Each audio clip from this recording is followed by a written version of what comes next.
I think it's more a transaction fee. Gas fee goes to the network. So like, let's say if you're on Ethereum, you pay gas to Ethereum. Oh, transaction, You're on and Solana. the transaction is on top of the gas fees, basically. Yeah. Okay. So a bit of context as well, just in case you're also not following. Because if I were to be a new guy on this podcast and I'm listening to this, I confirm them confused. So I'm just going to enlighten you all.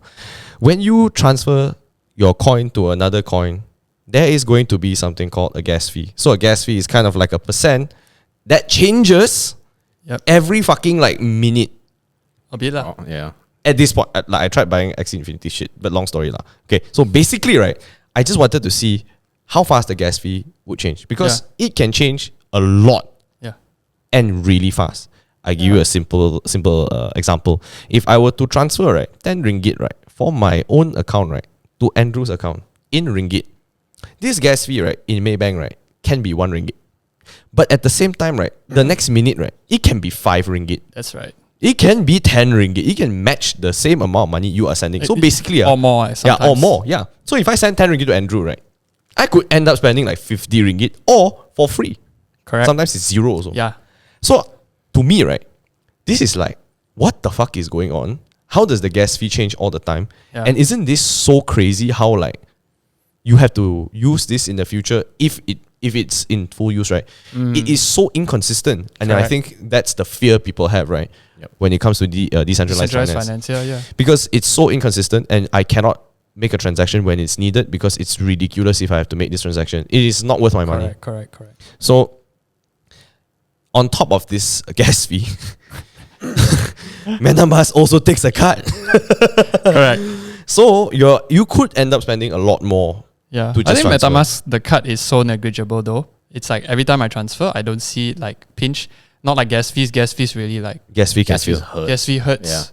Yeah. But the high gas fees are a symptom of effectively supply and demand, right? It's like think of it like toll gate fee lah. So like when everyone wants to get out of the city at the same time and everybody congested at the jam, these people have obviously found a way that if you pay more money, I will let you go faster lah.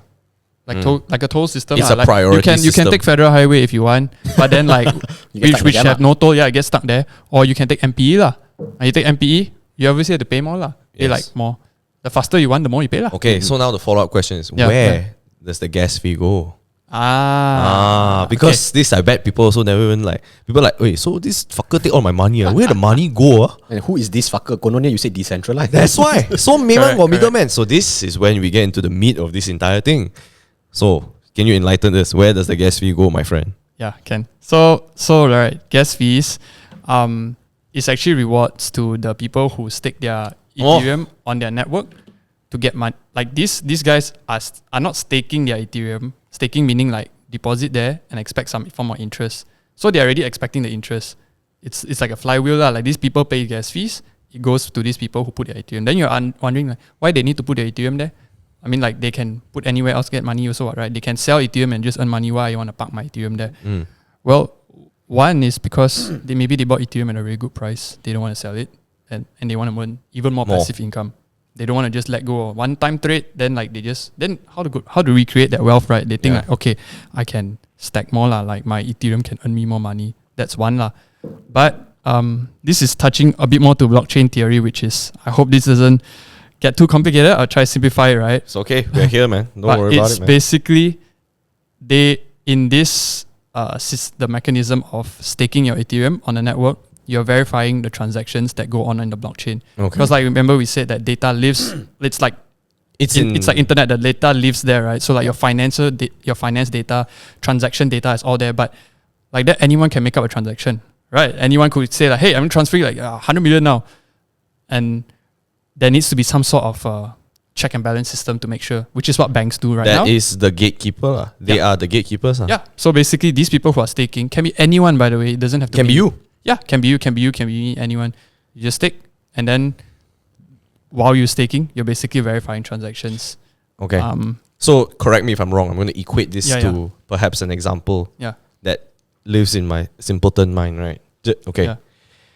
In the modern world, we transfer money via Maybank.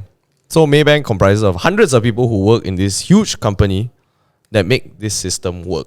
So if basically I transfer 10 ringgit for that Kai Fan, all right? Yeah. Somebody in Maybank literally has to see, okay, 10 ringgit going, However, when it goes to like 100K, you're like, this is quite sus, bro. Why is 100K moving? Then you call, hey, John, why are you transferring 100K? That is kind of like the gatekeeper process. Yep. Right. That's typical bank. Yeah. Okay. So now, instead of Maybank as a company that manages this entire transaction and, you know, being the middleman and everything, right now, you as a customer are working in Maybank as well. Correct? You are now part of this entire system. Yeah, you're part of it. That you somewhat look at these transactions, but now you are staking in order to do that. But of course, with staking, there comes risk and reward lah. Yeah. If you put your whatever coin up there to vouch yourself as a person that is a gatekeeper, I work in Maybank now, you get rewards, correct? Yeah, correct.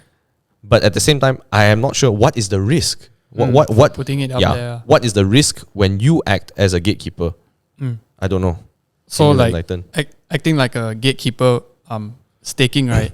You can't just, I mean, like staking, there is something called smart contracts, which I told earlier. It is basically what builds all DeFi apps, and it's code basically. It is what replaces the middleman. It's just a contract to authorize funds or hold funds. But typically they don't, like the person who create the funds, because the thing about blockchain is once you create, right, and then you can't change it. You have to create a new version of it later on if you really want to do an update or anything. So they're living on the existing one, and they basically stress test this a lot before they launch it, obviously, because nobody's going to launch a staking contract that some hacker can just come in and just wipe it out. Yeah. So the risk is smart contract risk, and it's the biggest risk in DeFi, which is why it's not, I would say, why people still say, if this team of hackers is strong enough, legit, they could just take out your smart contract, drain the funds and all that. So that's what people say. Oh, yeah, it's decentralized. Yeah, no one owns it. Even the admin already, the coders already surrender the keys. They can't access the code. They have to create a new code if they want to update and all that, right?